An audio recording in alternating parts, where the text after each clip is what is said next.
We interview people from across Australia in the footprint of more than 250 Indigenous nations. We recognise and deeply respect our First Nations people, their heritage, cultural beliefs, and close relationship with the land on which we walk, drive, or fly over. This podcast has been made possible with the support of Isuzu Ute Australia, a major national partner of the Royal Flying Doctor Service and also the sponsor of the Flying Doctor podcast series. Yeah, so I'd gotten to that point where I had to be RFDS'd out. They did tests, so my bone density was the same as like an 80-year-old woman, and my heart had completely shrunk. They didn't want to put a nasogastric tube in, so the doctor actually said, I don't know if you are going to survive. Just turn around as quickly as we can. That blood pressure is not coming up. Unload the patient. Is it a big property? Still breathing okay at the moment. On a 493, understood, thank you. Put the stretcher back in, shut the door, off we go again. This is the Flying Doctor podcast, and I'm your host, Lana Howeth. Each week we fly to rural and remote communities across Australia and hear the stories of real-life patients who've needed a call on the Royal Flying Doctor Service. Did you know that in Australia, over 1.1 million people are living with an eating disorder? In this episode of the Flying Doctor podcast, we'll be talking about someone's journey with and conquering of anorexia. Camille is a fourth-generation stockwoman and has spent most of her life living and working on a Kimberley remote station. She battled anorexia as a teenager in the vast solitude of her family-run remote station, 200 kilometres southeast of Derby in the Kimberley region. And Camille's recovery from anorexia is a story of hope and love. Hi, Camille. Hi, Lana. How are you going? I'm really good. Where are you located today as we chat? My husband and I, we are managing Nerima Station in the Kimberley. So yeah, we're here managing that with our son, Jack. That station is next door, is that right? Or close to where you grew up? Yes, it's next door. So we're actually only 40 Ks from where I grew up. Wow, okay. So tell me about the family station, Kalyida, because you grew up there and it's a really vast property, like some 2,500 kilometres from Perth. But could you tell me a little bit about it? Yeah, so my parents bought Kalyida Station in 1995. So I would have been 4 when they bought Kalyida, and they bought it bare. So there was no cattle, no fences, and no homestead, like pretty much no infrastructure at all. So I'm pretty sure a lot of people thought they were quite crazy when they did it, but it was their dream to own their own cattle station. So Dad bought a couple hundred head of cattle and he took them out to Kalyida, and then Mum followed with us kids. We didn't move there permanently till they'd had it for about 2 years. So I would have been about 6, 7. I remember the night that we arrived. We were all so excited because we're going to our new home. And we turned up and there was just a slab of cement. And then the stockmen, they were living under, it was like a big tarp, and they'd sort of stuck a post. So they were living under this tarp. Like Dad had set up stretcher beds on this cement with our swags. And then we had our old kitchen caravan, and that was it. We were right on the edge of a billabong, which us kids swam in every day, even though there were leeches and possibly freshy crocodiles. But yeah, like it wasn't what we expected. I mean, Mum would have known what we were going to, but we didn't know.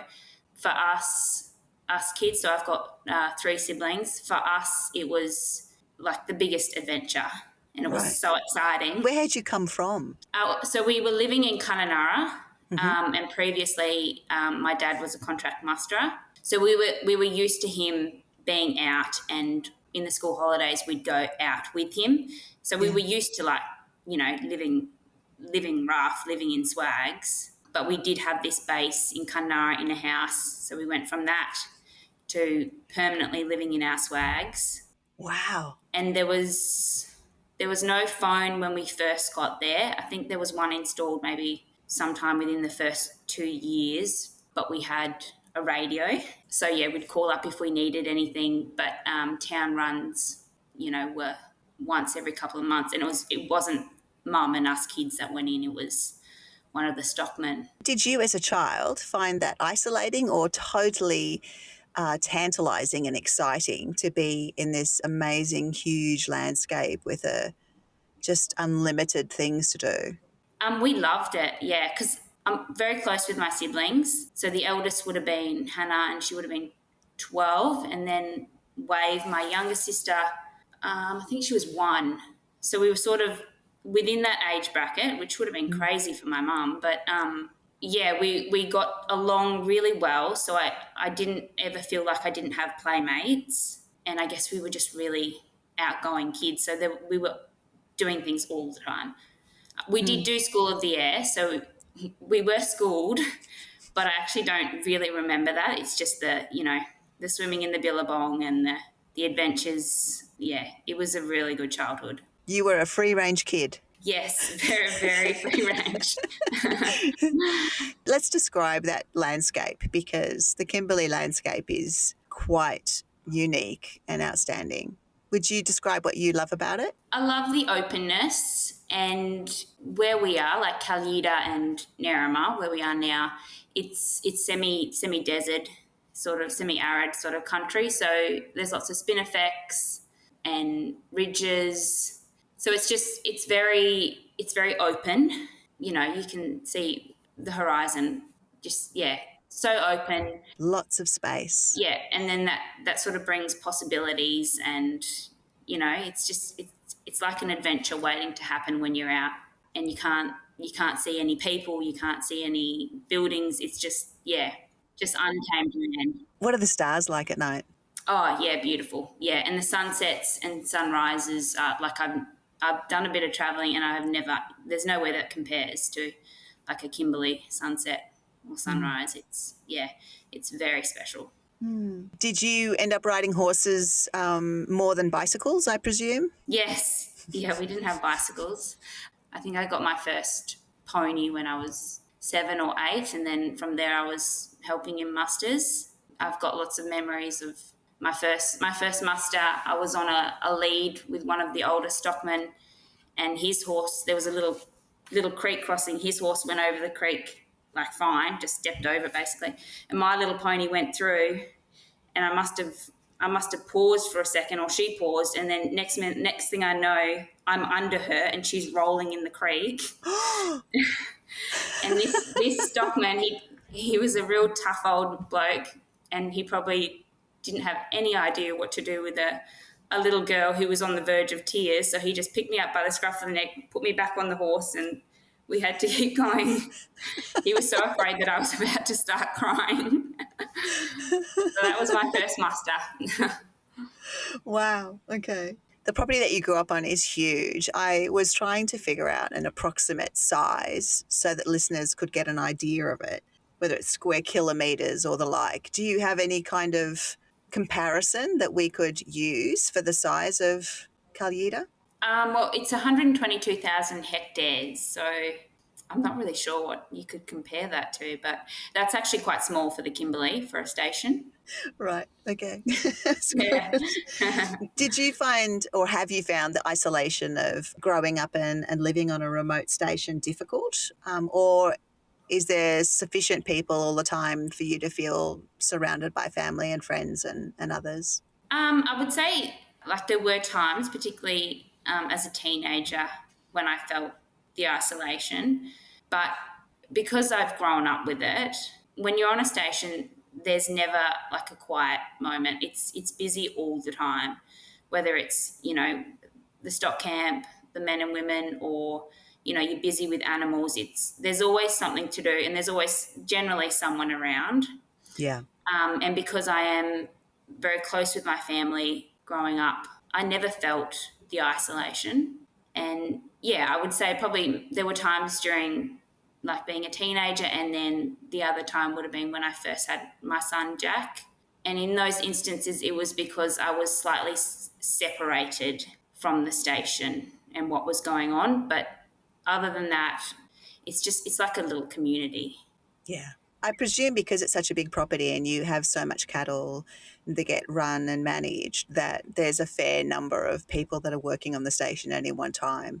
It's not just you and a small nucleus of a family. How many people would be there on any given time? Generally, throughout the season, there'd be anywhere between like 7 to 10 other people. Yeah. The nanny or governess, the cook, and then the stock camp. During the wet season, though, because we get flooding in the Kimberley, so we go back to just like when we were growing up, it was just the family. These days in the wet season, it's just my husband Locke and I and Jack, and we might have maybe one or two other people if we've got a lot of work to do, but generally we just strip it right back. There's always stuff to do, and because you've just had a massive season and you've been flat out, you kind of welcome that bit of peace and quiet. Yeah, the off-season, a chance to breathe. Yeah. Now let's talk about anorexia. When did you first notice symptoms of an eating disorder in yourself? The year I turned 13, my brother James was doing boarding school in Perth, and he'd only been, like, the year had just started. Mum had taken him to Perth, dropped him off, and then he started getting blood noses that wouldn't stop. And so she went down to visit him, and it was clear straight away as soon as she saw him that something was wrong. And no one else had really picked up on it. So she took him to hospital, and the diagnosis took quite a while, but it turned out that he had aplastic anemia. Oh boy. So that year, it was a very difficult year. So I was doing year 9, and my little sister Wave was, I think she was 7 or 8. So Mum ended up she moved to Perth for the year, and she got a house through the Leukemia Foundation. They gave her accommodation. And my older sister Hannah was already down there in Perth doing uni. So I was back on the station with my little sister Wave and my dad. But at this point, my parents had 2 stations. So they'd purchased another station. So Dad was very busy, and he was also dealing with the fact that his child was very sick and he couldn't physically be down there. Yeah, he would have been very stressed. Yeah, so very stressed, yeah. Of course, his wife is away as well. So, yeah, it becomes even more critical. He's got twice the work to do, and wife's not there and son's unwell. Yeah. So it wasn't an easy time, and everything in our world had suddenly changed. I noticed I was isolating myself quite a bit then. It wasn't purposeful, but looking back, I can see that's when it started. And then in the middle of the year, we got our bloods taken to see if we would be a match for a bone marrow donation or transplant. Yeah. And it turns out I was an exact match. So I had the surgery where they take it out, and thankfully my brother it went that well that, a week later he was out of hospital, and Wow. wasn't long before he was back on the rugby match sort of games. And yeah, it was actually incredible. But because I was only 14, it did knock me around quite a bit. Yeah. I was already in Perth, and I was going to go to boarding school the next year. Mum and I sort of decided, well, why don't I just do the last term in Perth, seeing as I'm here, why don't I just start boarding school a term early? And so I did that, and I did not like boarding school. I hated it. It must have been a huge culture shock. Oh my It gosh, was. from School of the Air to suddenly a boarding school in Perth. And it was a lovely school, and there were like lovely girls there, but they were all from like the wheat belt, so near Perth, and so they would go home on the weekends, and I would be there alone. And I hated, it wasn't just like a rule thing, but I hated being told when I had to go to bed or when I had to get up, and phones only for these hours, so I couldn't call Mum whenever I wanted to. Right. And I really, really didn't like it. And then that's when I would say eating habits started to change, because I was like, I think I was depressed. I was not happy at all. It's also a terrible time, 13, 14 years old. I mean, that's when female hormones just kick in like you wouldn't believe. I have to say personally that's got to be one of the worst times of my life, was when I was 13 and 14. As a female, as a young woman, you can't figure out, the thoughts in your head, whether they're hormonal or what they are. It's just a very confusing time. And I can understand if you were a long way from your very, very close family, how difficult that would have been. Yeah.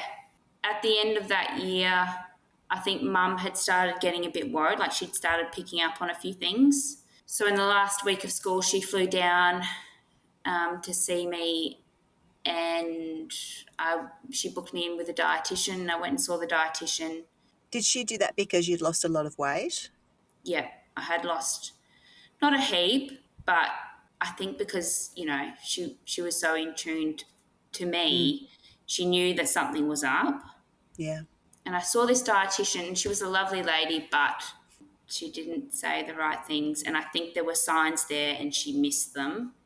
So were you just not eating? What were you actually doing on a day-to-day basis? Just restricting. Yeah, just restricting. How much were you, as a 13 or 14-year-old, how much were you permitting yourself to eat at the time? I still ate, but I think because I'd gone from being, I'd say it would have been more like the habits. So I'd gone from being a carefree outdoors girl. I wasn't overweight, but I was just a girl who never. You were healthy. I Yeah. was healthy, yeah. So Yep. all of a sudden, I was watching what I was eating, and I had lost not a significant amount, but I had definitely lost weight. And I think they were the warning signs for Mum. But I think if it had been picked up then, if I'd gotten the right help then, I would have been fine. Unfortunately, this dietitian did not pick up on the signs, and she actually gave me tips for how to restrict food even more without. She was like, if you just eat lots and lots of veggies instead of potatoes, you'll lose weight. It was really hot. It was terrible. Oh, dear. So I went home at the end of that year, and it sort of got worse. Not a heap worse, but I did lose more weight, and Mum was becoming more and more concerned.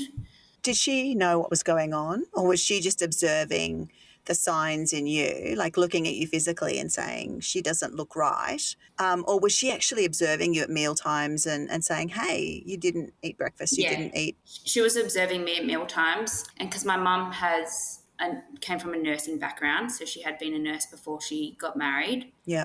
So she was very switched on with that sort of thing. I like your mum. Yeah. Yeah, she saved me. So then the start of the next year came around, the school term, and I went down with the intention of going back to school, and Mum was there for the first week, and I think I lasted 3 days.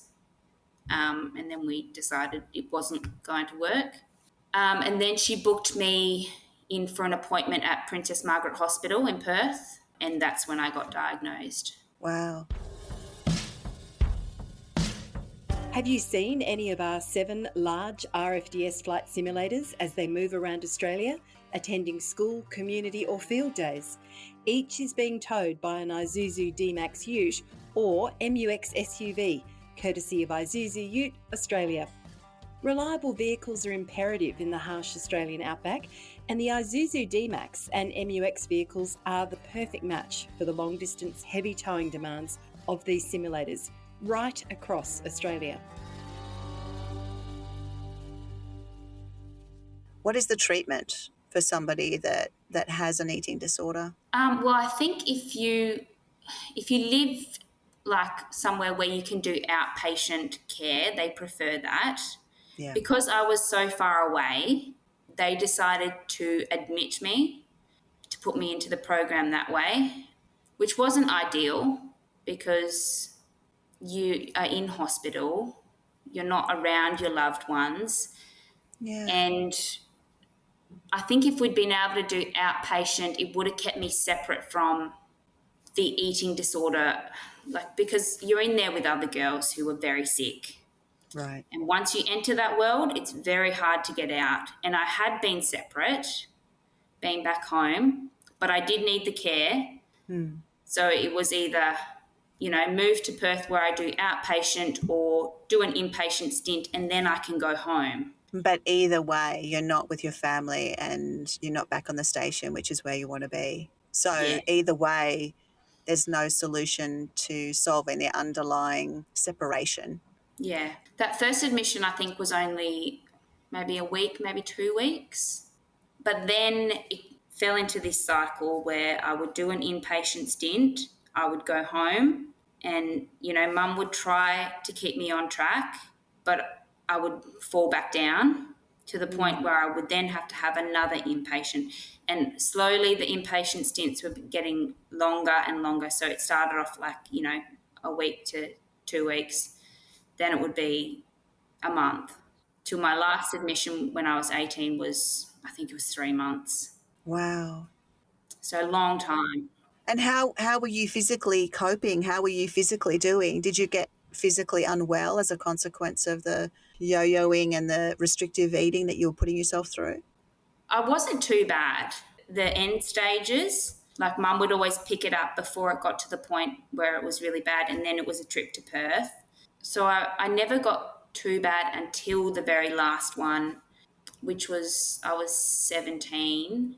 And that was the first time I had to be RFDS'd out because I was starting to get edema. Oh, so swelling. Yeah, massive swelling on my hands, and I remember I couldn't put shoes on. My feet had swelled up that much. What was that caused by? I think it was this strain or stress on my heart. Oh, wow. So I got flown out, I got admitted, and it was a big kerfuffle because I was like a couple of months away from turning 18. So it was whether they admit me to, a child hospital or an adult hospital. Right. Throughout that period, what was your frame of mind? Like, is there an internal battle that's going on inside of you the whole time? Is that what you experienced? Yes, it was. I would just say, like, for me, for those years, so from like 14 to that last admission, there wasn't much of a battle. I was completely taken over by this eating disorder. So, Right.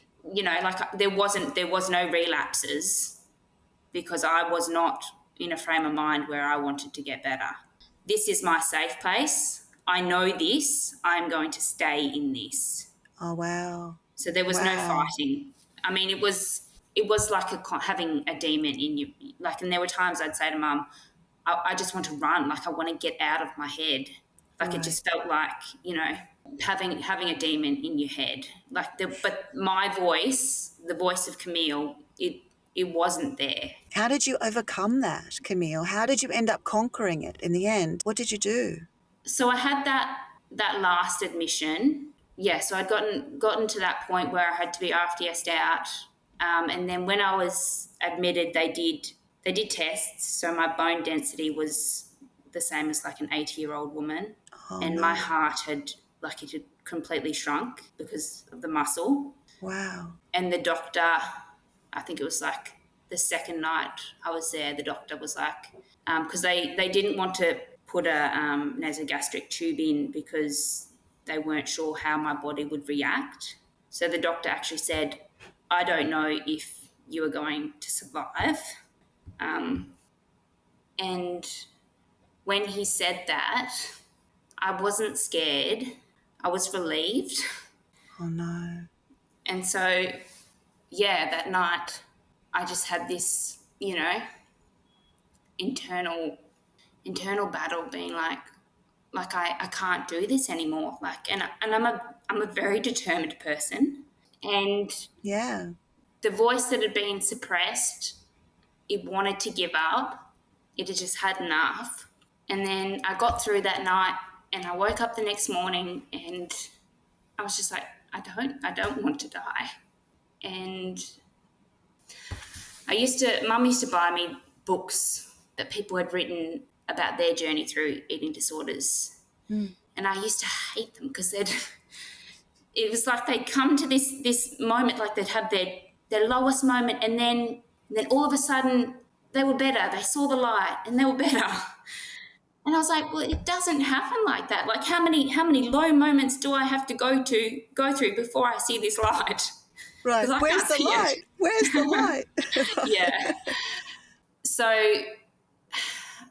it wasn't a turning point. It wasn't I didn't see the light. It was just I got through that night And I think Mum sat by the bed and she was patting my back through the whole night. And then, I was on bed rest. So Mum had to put me in a wheelchair and give me a shower. And I got through all that and I was like, I don't want this. I don't want to die. I want to live. And that voice, it was probably only tiny, but it was there. Right. And that was literally all that got me through that hospital stint. I got through that. It was horrible. It was about 3 months long. It was, like the worst 3 months. Got through that.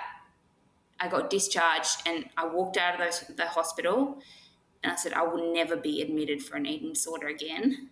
And I haven't.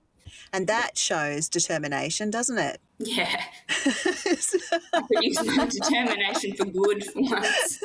Yeah. It shows huge strength of character. It shows massive courage on your part to get to that point and be told that you're so close to death and to say, no, I'm going to stop this now. I refuse to continue to succumb to this. I feel very privileged that you've told me this story and you've allowed us to walk in your footsteps a bit. You should be immensely proud of yourself. How many years ago was that now? 16. Is it? Yeah, Wow. 16, yeah. And how's your health today? How's that heart of yours? Yeah, it's much better.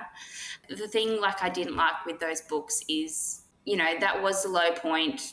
I got through that and that was the point where my recovery started, Right. which is a completely different part because I still had the voice in my head, but now I was trying to fight it. Right. But that didn't mean there were points when I didn't get as sick as what I was. I didn't have to be admitted, but I was still in the full grasps of an eating disorder. And that took a long time. And it's hard to have an eating disorder, but it's harder to try and fight one. Right. So the years of having the eating disorder were hard, and I was sick, but trying to fight a voice that's in your head. You're trying to do things that this voice is telling you not to do and it's screaming at you, but you still have to do it. That was the hard part. And that's the courage I'm talking about. Yeah. That's that inner strength. It's a really intense accomplishment. Do you feel that hope plays an essential part in battling an eating disorder? Yeah, I do. Because in the early days when I had the eating disorder and I wasn't in recovery, I didn't have hope. But my mum, who is crucial to my recovery, did.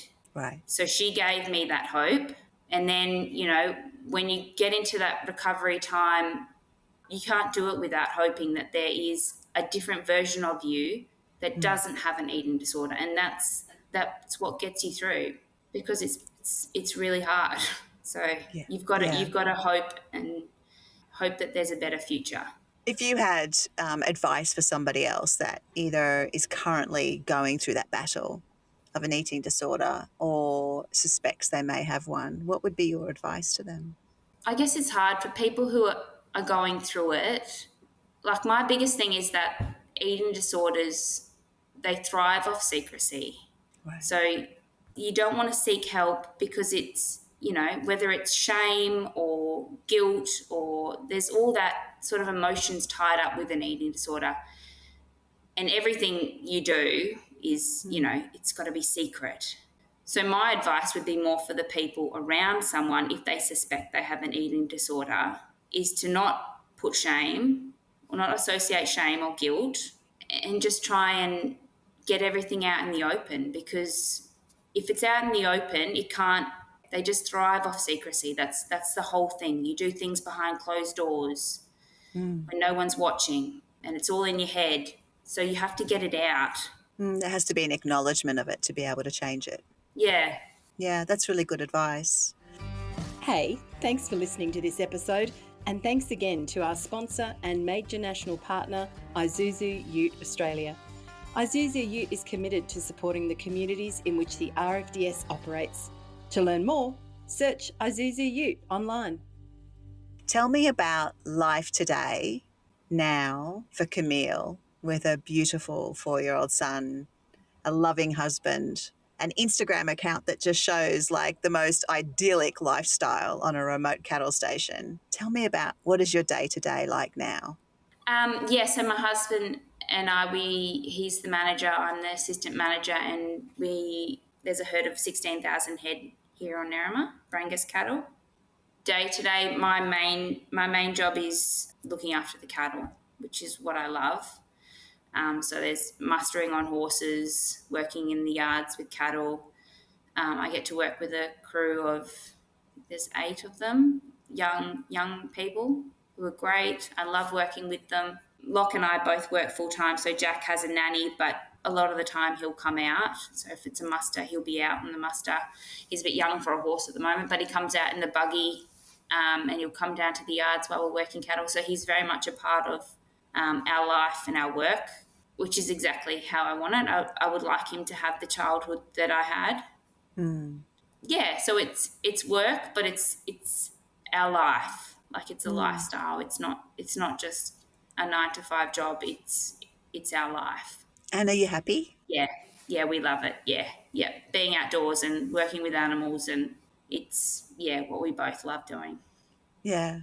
Well, a 4-year-old is right at that point where it's hands on, feet in the dirt, talking, acting out, getting up to mischief. And I can't think of a better place for him to be growing up and experiencing the same childhood that you did. Yeah. Do you think that your experience over the last couple of decades has changed your perspective on life? It's definitely made me a more resilient person. Yeah, I think it's made me a lot stronger, more resilient, and have more faith in my capabilities. I have confidence that I can get through most things. I'm proud of coming through that.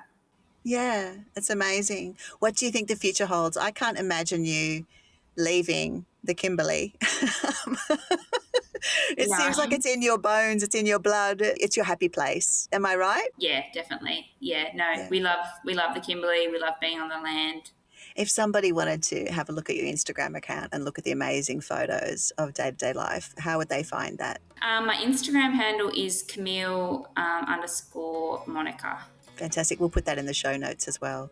Thank you so much for having a chat with us today and letting us have a look into your world. I think you've got an amazing heart, very resilient person. Thank you, Lana. Thank you very much.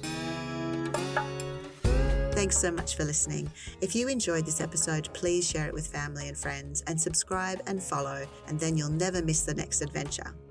For all the details on how you can share your story with us, join our Facebook group and donate to the Royal Flying Doctor Service. Check out the show notes for details.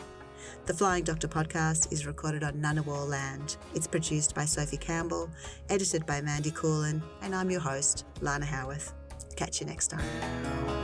With over 120 episodes, you can listen to more incredible Flying Doctor Outback adventures whenever you like. New episodes are released every week, so tune in next time to hear another unmissable Australian story.